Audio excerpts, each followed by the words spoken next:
Let's go to Maui, everybody. BJ, Maui retreat is back on elliottmarshall.com. Click on Badass, click on retreats, and then there you will see Be a Badass Maui retreat.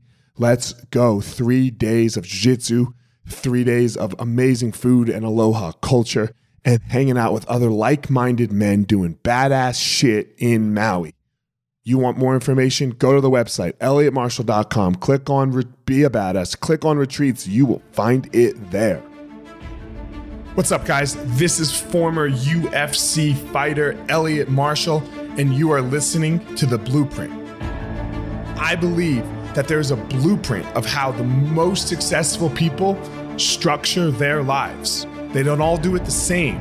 They don't all do the same things. And on this podcast, you're going to hear inspirations, motivations, and stories about how they go through their life. These stories will give you clues and tricks of exactly how you can discover your passion, find your power, and then go give your purpose to the world. Thank you so much for listening. Let's jump into this week's episode.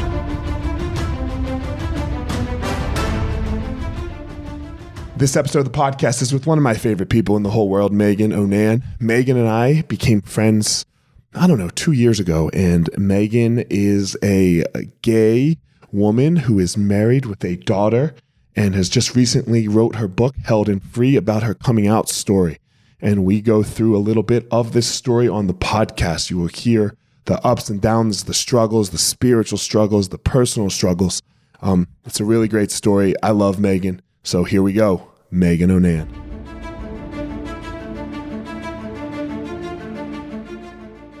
Hi, Meagan. How are you? Good. How are you? Good. I haven't done a podcast with somebody that I know where I don't have to do this whole pre-talk thing on the front end for a while. We've done a lot of pre-talk. We've done a lot of pre-talk.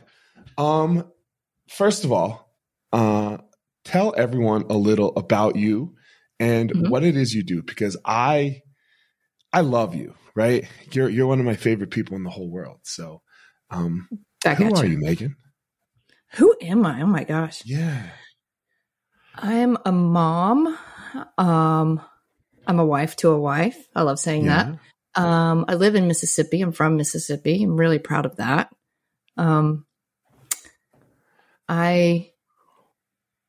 Such a good question. Who am I? I am a speaker and an author. I just released my third book, and I really love my life. I have been so fortunate. I grew up in Mississippi. I came out of the closet when I was in college. I played basketball and softball at Mississippi State. And that has been a big defining factor in my life of how I've found my own strength and, eventually becoming very proud of who I am as a person and what I'm up to and my family. And so that's just a little snippet of who I am. That's a little snippet. I think that's going to be enough to fill the whole podcast. So, okay. Yeah. You are gay, you are married, and you have a daughter. Yep. What was it like being gay in the South? Well, I kept it a secret for a really long time. Especially the deep South, right? You're not in I don't know. What's the South? Like Atlanta's the South, but Atlanta's not really the South, right? You live in Mississippi. In Mississippi. I'm in Starkville, which is the home of Mississippi State University. And I mean, you were here recently, so I was just there. Kind of understand. Yeah. So it's not like rural Mississippi. So if you get into rural towns into the Delta, into other parts of Mississippi, it's really, really different. So here it's very diverse. We have a lot of people coming and going because of the university. So it's more progressive in nature. But 20 years ago, when I came out of the closet, it's kind of like the old Mississippi, where people just weren't accepting. It was. I stayed in the closet for a really long time on purpose because I was absolutely terrified of how I was going to be responded to, and totally legit. I was outed by my ex-boyfriend, which was uncomfortable. And then my, I want to talk about this for a second. So when did you know you were gay? I figured it out while I was in college. Looking back, I can see that I knew, but I didn't have anybody in my life to help me really know, if that makes sense. So it was kind of like this unraveling of self-understanding and self-awareness as I was exposed to people who were gay. Okay. So you, like when you were in high school, you had boyfriends and stuff like that, or no? Okay. I had boyfriends all the time, but really looking back, it was really, I just wanted somebody to play basketball with. Okay. Now, were you, this might be personal and you can tell me if you don't want to answer. Were you physically intimate in any way with your boyfriends? Physically, yeah, but not, but it was very uncomfortable for me. It never felt quite right. And I didn't have sex with a man until much later, but not in high school or college. So I just never wanted to. I just had no desire whatsoever. It just was not on my radar.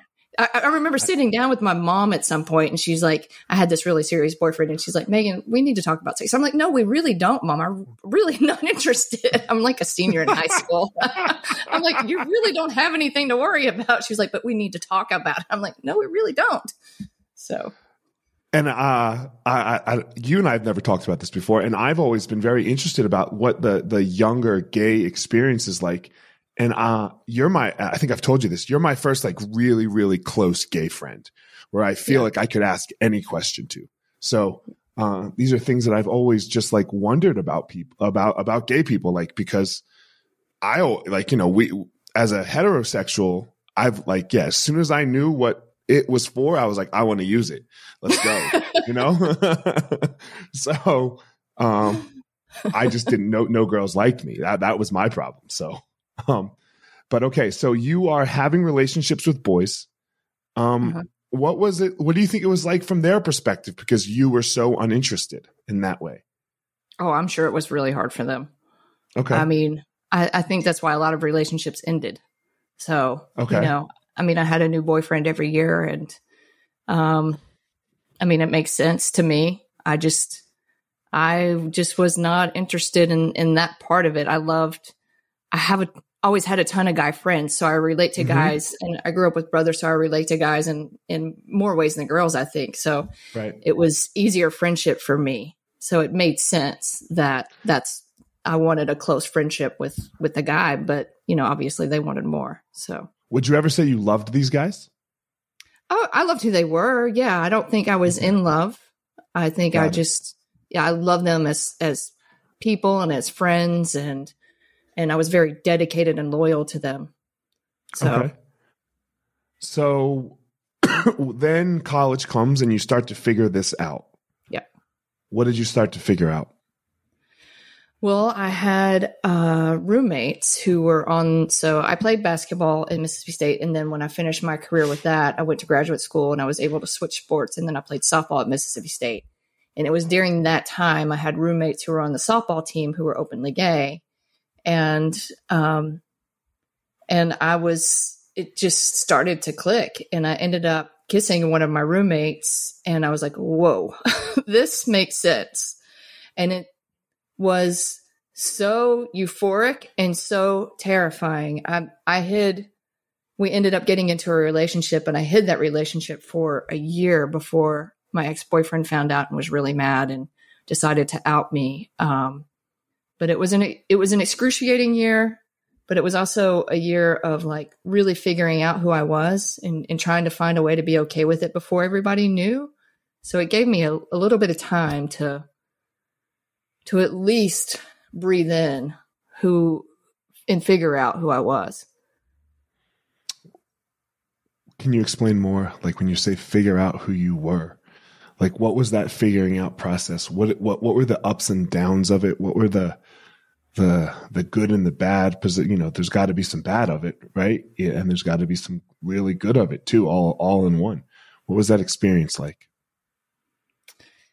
It was a very bipolar experience for sure. It was I was raised Catholic, and at the time I would have considered myself religious because I got involved with the Fellowship of Christian Athletes, and that's where I found my spiritual home amongst other athletes because that was really the only option. And so I knew how they felt about it. It was definitely not okay to be gay, be a part of FCA, and be a part of the athletic community and be accepted at the time.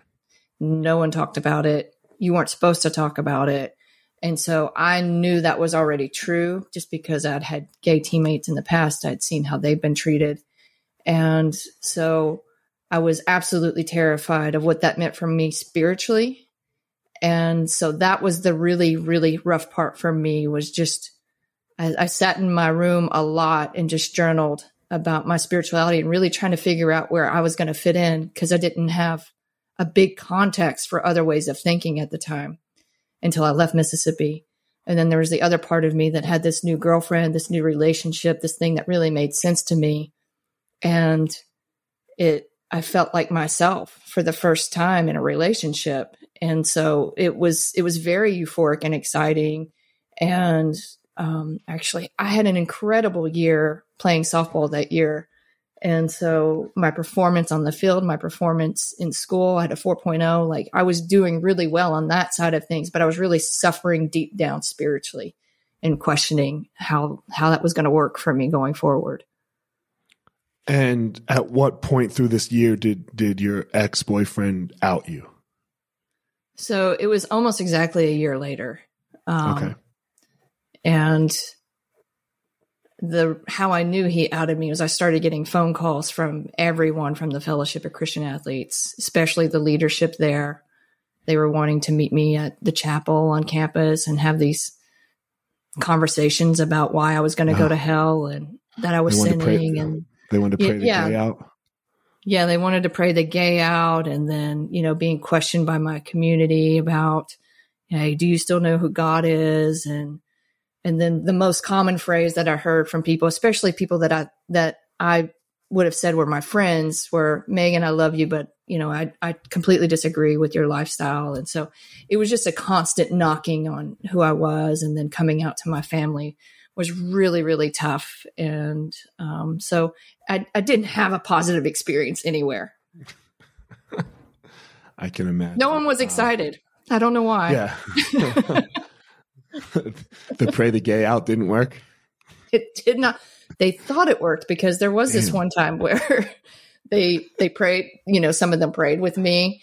And at the end of it, they go, so are you still in a relationship with a woman? And I completely lied, because I didn't want to continue the beating.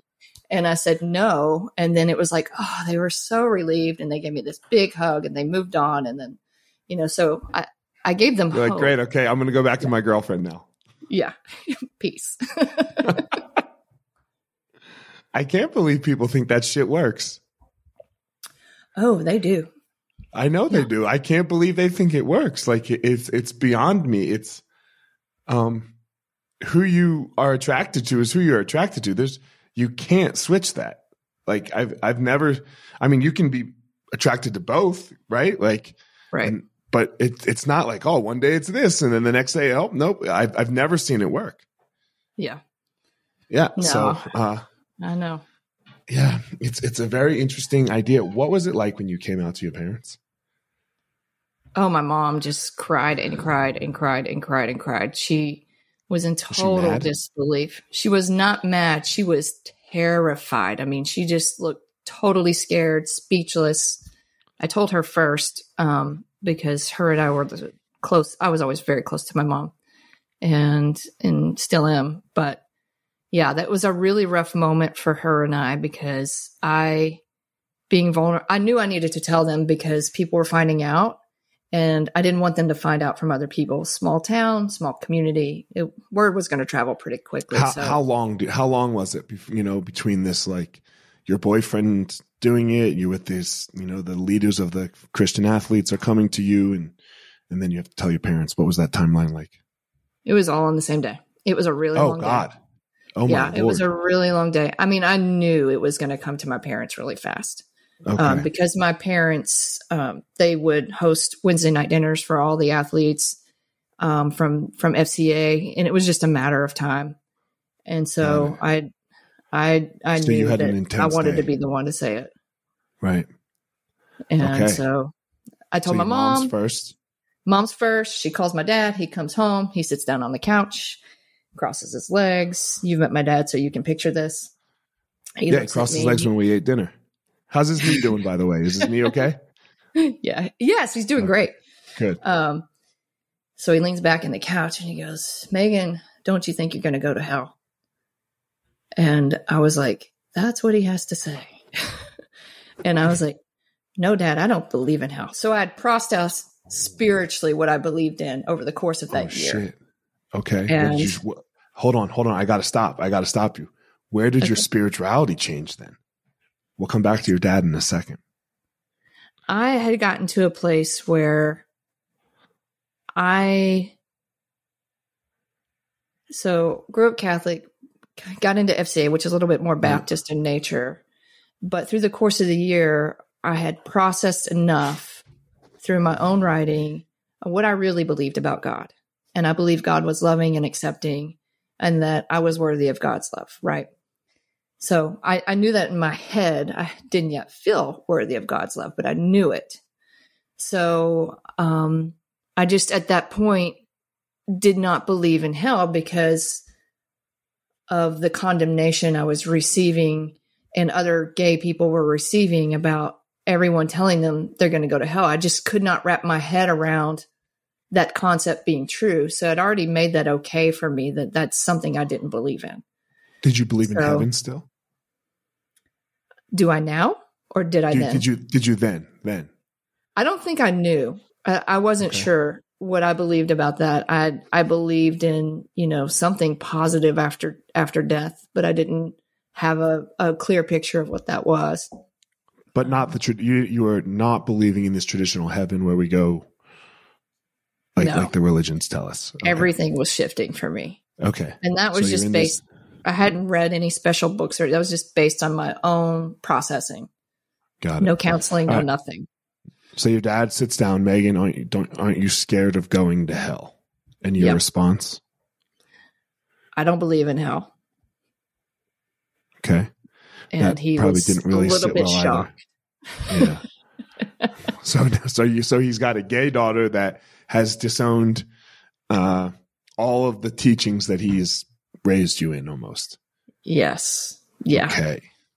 Yeah. And I questioned Catholicism growing up. I questioned why can't women be priests? And why do we have to ask for forgiveness from a priest? Why can't I just go to God directly? And so I was always questioning things growing up. I was that kid, but they never had answers. It was always that's just the way it is.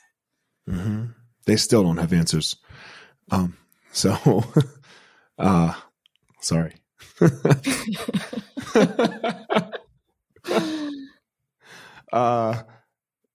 What happens next? So you're gay. I don't believe in hell. Now putting no ill will towards your dad whatsoever, right? Because, he is who he is up to this point. That must have been very shocking for a 40 or 50 something year old man who had this life that he had, supposedly thought he had, right? I met your dad. Your dad is very, loving and kind, it seems like, but he's also very loud. He's strong. It seems like he is not afraid of his opinions. No. So, no. So what was the next, 10 minutes like? He was actually very quiet after that. And then my brothers rolled in after that. And my older brother, he's not a big hugger. He's kind of sort of get close and pat you on the shoulder. Okay. And his response was, well, you should probably think about leaving Mississippi. You'll be safer somewhere else. I mean, that's exactly what he said. And that was really, really hard for me to hear. Especially coming from my older brother when, growing up, he was like a third parent. Did he say it in anger or did he say it in concern? I think it was concern. I think he was really scared for me and knew it was going to be a lot for everybody to deal with. Okay. And then my younger brother, I had actually told him before all of this happened, because he and I were very, very close at the time.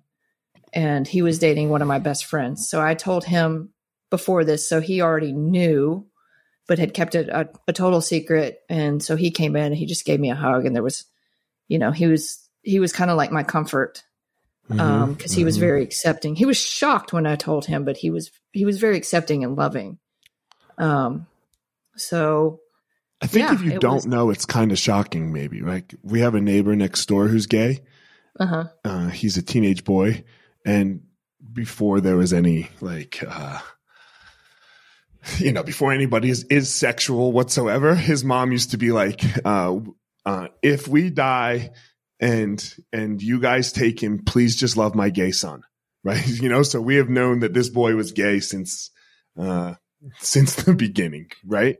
But it seems like that's not how it was for you. Right. So I can imagine this is just so shocking for everyone. Right. Like, absolutely. It's such a shocking experience. And people say dumb shit sometimes in shocking experiences, right? They don't know what to say, right? Especially those who love you, because of fear and uncertainty. How did you handle all of this? Because you're afraid, you're uncertain, you're vulnerable, and I don't want to say broken, but broken emotionally, maybe because of all of the experiences that are happening.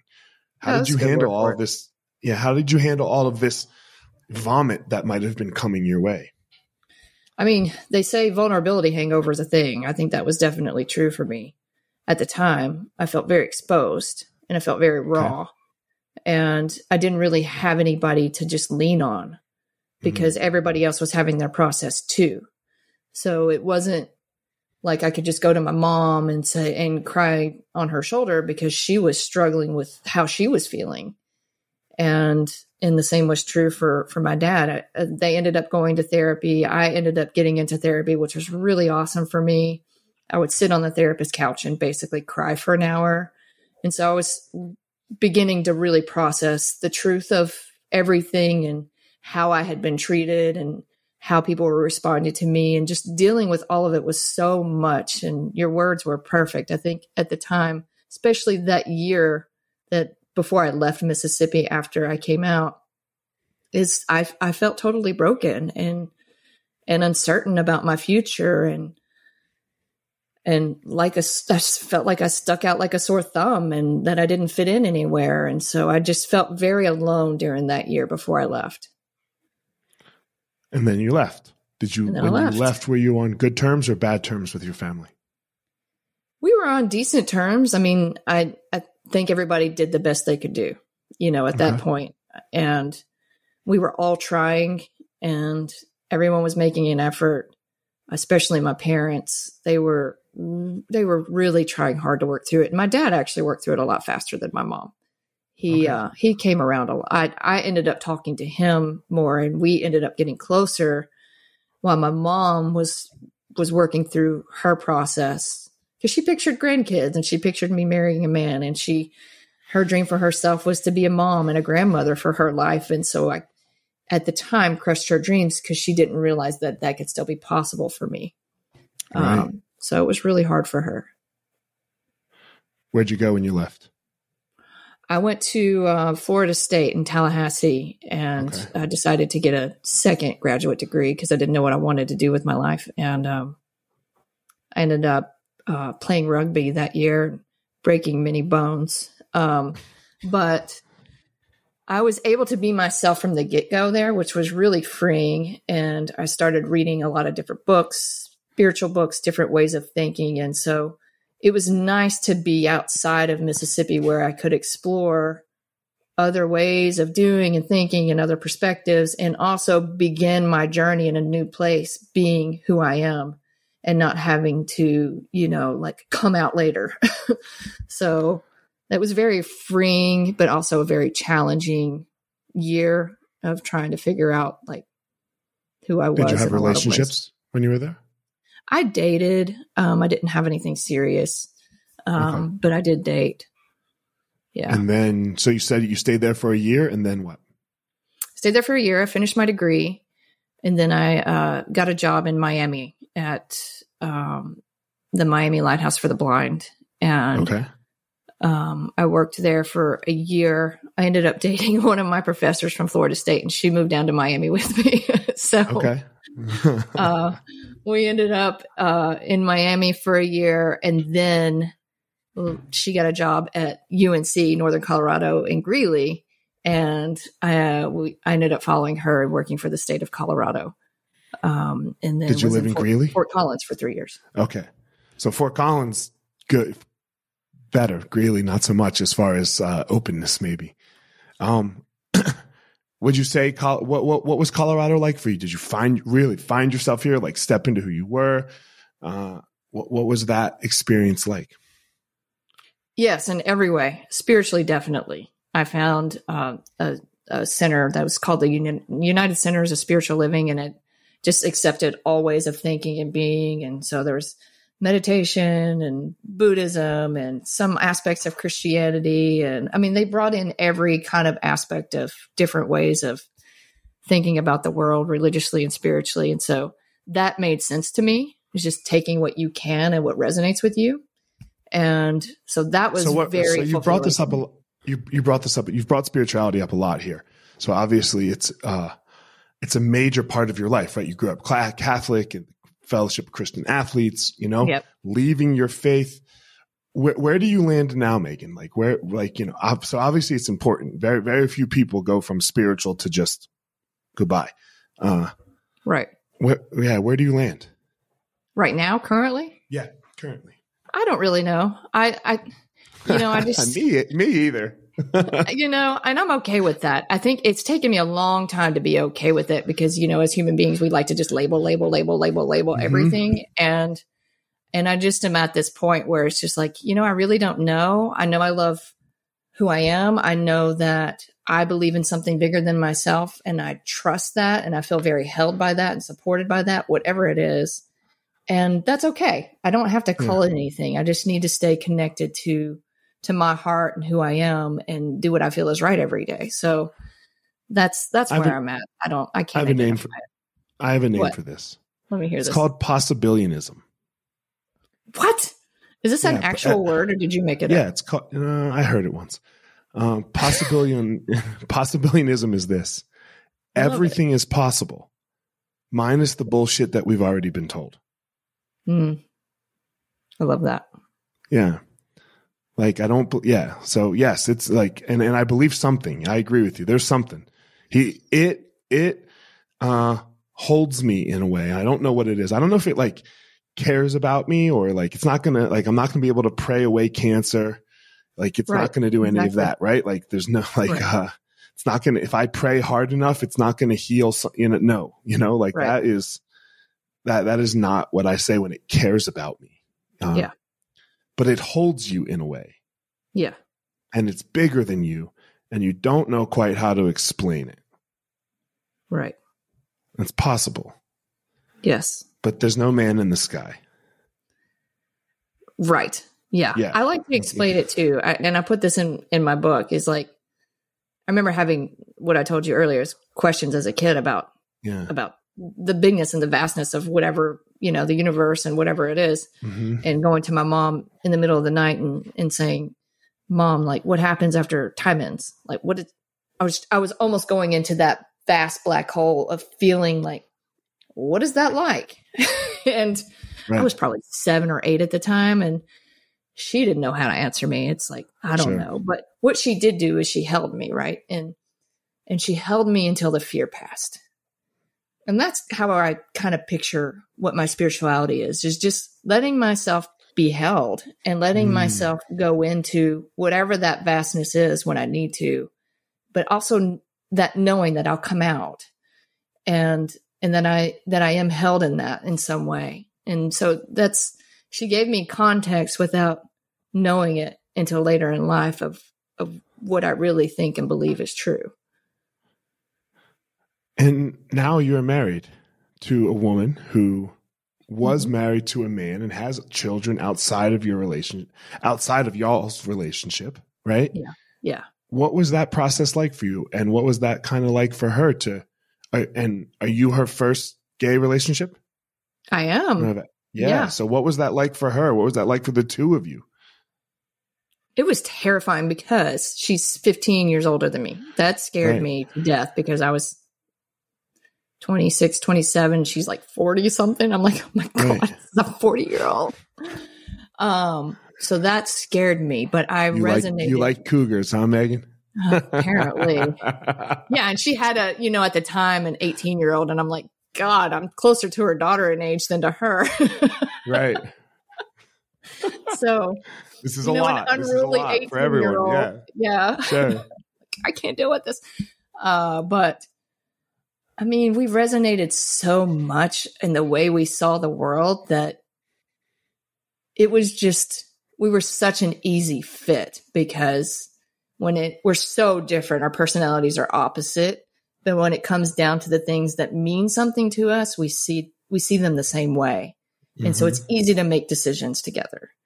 And I saw that right away. And she loved me in a way that I hadn't been loved before because she just saw me for me and accepted it. And I felt that it was a very deep experience. And I kept wanting to push her away. I mean, we dated off and on for, almost a year before I was like, okay, I'm ready.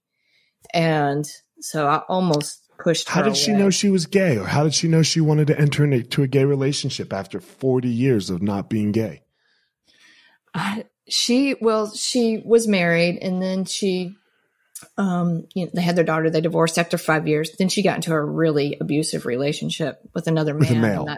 Okay. Yeah, that lasted for a little while, and then for a couple of years, and then she got out of that and didn't trust herself to get into another relationship while she was raising her daughter. And so she told herself she was not going to date again until her daughter was graduating high school and about to leave the house. And that's exactly what she did. And she had come from a very progressive family, totally supportive of, LGBTQ people. Her dad was a big gay rights activist in the 80s, which is unheard of. And so I think it was a very easy transition for her because it was just not going to be a big deal to anybody that loved her. And so she just fell in love with me. And I don't know if she would call herself gay now, honestly. I think her experience is very, very different than mine. But we just fell in love with each other. And that's interesting that you say that, because we have these two women that used to live on my street, and, everyone was friendly, and they ended up leaving their husbands. It was actually a crazy story. It happened at book club. I think you told me this one before. Yeah, it all came out at book club. It was nuts. It was insane. Like, everyone drunk, right? Like, and I was just like, okay, my wife just walked out of the house. What do we do? At like 10 o'clock at night. And she comes downstairs. She's like, Elliot, you are not going to believe what just fucking happened. And, it was the one of the husbands crying on my front lawn. It was a shit show.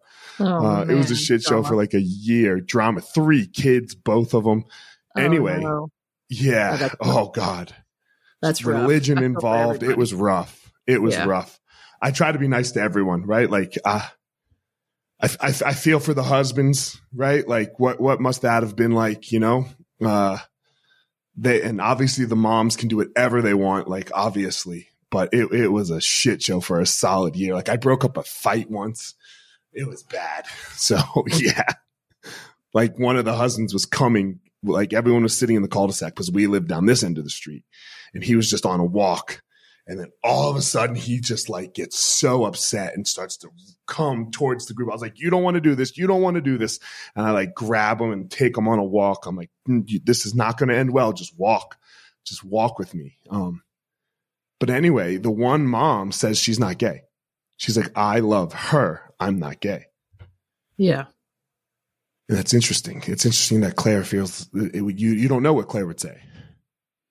Yeah, I think she would say the same thing, honestly. Yeah. I think she just doesn't want to identify as anything. She just thinks love is the most important thing. And, for her, that's her experience. And for me, my experience is very different. I'm definitely attracted to women. And so, I consider myself gay. So yeah. Yeah. And now you have a daughter too. Yes, we have a 4.5-year-old, and she's very proud of that half year. Yeah, they are for a long time. Right until 10, I think. Right until about 10, they they don't want to just be the number. They need to be something more than just the number. So they're the Kanan lost it at 10, and Simon's about to be 10, so he's losing it at right around now. He's like, I'm going to be 10 in a month. What was that experience like? And to make matters even more complicated, I met your daughter's biological father and heard this amazing story as well. So what? And he was great. His husband is great. What a crazy little family that is, just so amazing that you all have. I know, it's beyond what I ever expected, because I knew that I wanted to have a child. Like, it was a part of me that was like, this is going to happen in my life. And was adopting ever a thought? Do what? Adopting. Was that ever a thought? Adopting. Yeah, we talked about it but adopting in Mississippi is practically impossible for a gay couple. And that's a legal battle and an expensive battle, and one we just did not want to take. I don't think my heart could handle that. And then we considered fostering, and they will allow you to foster, but they won't allow you to adopt. Isn't that strange? But I thought fostering might be really hard for me, because I had a hard time like fostering dogs and like giving them up. So I can't imagine a child if I had to like actually love it and then give it back. I didn't think I could handle that. So we actually started with the sperm bank in 2015, right after we got married in 2014. And we're unsuccessful. And then as we talked more, we thought, well, it'd be really great if we knew the donor and that our child could know the donor and choose to have a relationship with the donor if they want to, so they understand where they come from. And so that became kind of the driving factor of looking for someone that we knew and had a good friendship or relationship with that was willing to do it. And especially someone who didn't necessarily want kids. And we had become friends with Josh over the years, and we just had such a fun friendship, and it was no drama and easy. And we had asked another friend, and he decided he didn't want to do it. But then we thought of Josh, and we had a conversation. Which is completely understandable. Correct. Huh? Which is completely understandable. Yeah, totally. Yeah. Totally understandable. Yeah. Totally get it and respect it. And Josh was very open to it. So him and his husband and we got together. We had a very serious conversation about it and expectations and what it could look like. And we all agreed. And then we did it the old fashioned way. He would come over when I was ovulating. He'd go in the bathroom, and I'll write about this in my book, so I know I can do this here. And he'd have his moment, and Claire would get the sperm with the syringe, and I'd go in the room, and there you have it. And there you have it. Yeah. Eventually. He was very funny with me. He's like, that cup is still on the mantle. Which one did you drink out of it? I was like, yeah. He's very open. He's definitely an open book. Yeah, he was great with it. He's like, they give it to people they don't like. They give them water in that one. So we did not give it to you. We like you. It's all good. I appreciate that. Yeah, thank you. My own is bad enough. I don't want to go near someone else's. You're talking to the wrong person about that. I know. You're like, whoa, no, thank you. You're like, I agree. Yeah. But no, we got pregnant fairly quickly. I mean, we were very fortunate, and Josh was really great about it. He even quit drinking coffee and all kinds of other stuff. Oh, wow. And very dedicated to it. And then after we got pregnant, then it became very real. I think it got a little hard for him there for a while, just like processing what was happening. I think it got hard for all of us, but we were able to communicate through it. And yeah, when she got here, it's just been a very smooth relationship with him, his husband, his family. We're very involved in each other's lives. Everyone is super respectful of our space as her parents. They adore Merritt, our daughter, and they just adore her. And it means the world to me because I feel like the more love a child can get, the better. And so I will never keep her from any kind of relationship she wants to have with him and his family or whoever. So it's very heartwarming. Like we'll go over on Thanksgiving or we'll go celebrate birthdays. And so it's really nice to have that for her in her life. She'll always know where she came from and the people that she comes from. So it's really important to us. I'm going to ask this question, and I hope, and it is something that I definitely think is good. Obviously something that you don't have, right? So I hope it doesn't. I love you, so I don't think it will be offensive. I believe that fathers are important. Yeah. How do you deal with this? And maybe mostly just because I'm a dad, right? So I was like, God damn it, I'm important. But I think we play a role. I think we play an important role. How do you fill this role for Merritt? She has a really close relationship with my dad. Okay. And he definitely fills that role in a lot of ways. I mean, you've seen us. We're all very close. We live close to each other.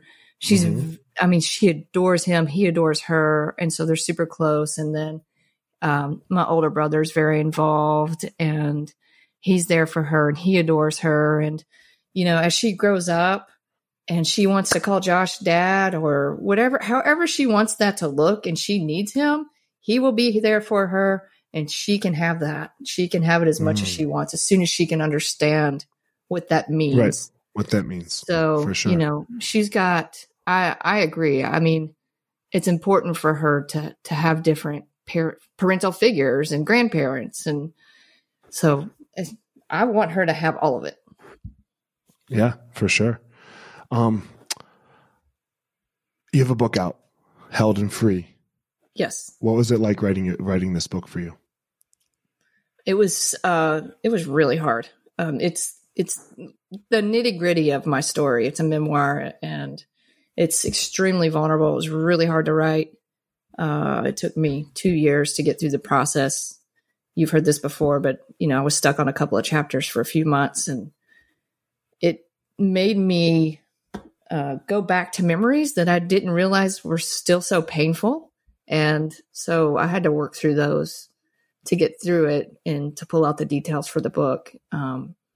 But just the process of writing a continuous story, it's something that I hadn't done before in such length and in such depth. And so it was a challenge all the way around, but I'm really, really proud of the product now. I feel very confident in how it got finished and how it was written. And so it's nice that I'm no longer writing it.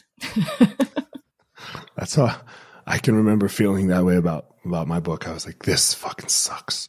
Yeah, Thank it's God. tough. Like once I was done, I was like, I hate this thing. Thank God I'm done. All right. I always ask people one question that I don't have to ask you, which is like, why do you do why would you do the podcast? But you're my friend. So, another question that I always ask is, I believe everyone has a unique power about them, a gift in a way, right? That they go out and they give to the world and then the world gives something back in return. What would you say that is for you? Good question. I think for me, it's the ability to cross over between so many different ways of thinking. Like I am so comfortable going into a conservative church or having a conversation with a conservative Republican who sees the world totally different than I do. Like I'm okay with those connections being meaningful, even though we may see the world totally different. And I've always felt that way as a young kid. It's just something I've been very passionate about, is just like bridging the gap between our differences and playing a part in that. So that's the common theme through everything that I do, whether it's writing, speaking, or having a conversation, or creating a movement, or whatever it is. That's the utmost important thing to me that I feel like I can do really well. Thanks for doing it, Meagan. I really appreciate it. You, as you know, as we started out the podcast with you, I love you. I absolutely adore you. Your family was amazing. Everything about you, I'm a massive fan. So, thanks for doing it. I appreciate you coming on. Tell everyone where they can get your book, get your stuff, book you for speaking, all the Meagan O'Nan info. Yeah. So my website, meaganonan.com. It's MEAGANONAN.com. Everything is there. Yeah. Easy peasy. Easy peasy. All right. Thanks again, Meagan. I greatly appreciate you. I'm glad we could do this. Me too. Didn't get to go see LeBron today, but I got to hang out with you. So, hey, win-win. Yeah, or win-win. Yeah, I'm still going to see them, right? Yeah, they're playing. I'll still see them. My kids just won't get to meet them. They don't even know they won't meet them because they're not even going to listen to this podcast.